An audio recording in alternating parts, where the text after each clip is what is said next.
I'm coming out of Protestantism, and so I had a couple things to think about. And the question that you posed last time was, how do I know, as a, like, sure, not as a Protestant anymore, but when I was a Protestant, how would I know that Matthew wrote Matthew?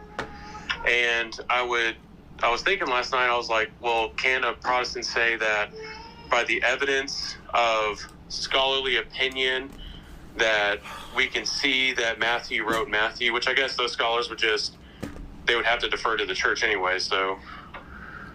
The evidence is going to be based on the historical transmission, preservation, and self-knowledge that the church in history has. That's the point. So it's missing the point to say, oh, well, I can go to the consensus of scholars. And by the way, there's tons of liberal scholars who probably don't believe that. So how is that going to help anybody figure out canonicity?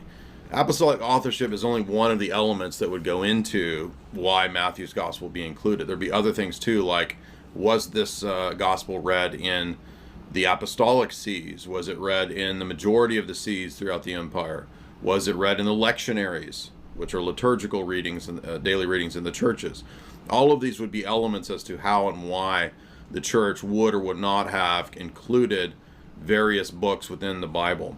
And the point is that there's no fallible means to base the Bible on without ending up with a fallible collection, and thus the Bible becoming fallible.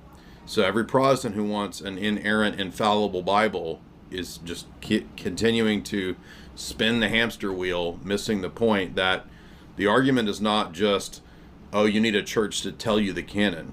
The argument is that you cannot actually get the autographa, the ones that Paul wrote, the ones that Matthew wrote, without assuming that the church within history, after the death of the apostles for centuries, accurately preserved, copied the Bible. Sure. It's like you said before that, like, what is the grid to choose also what scholar to follow?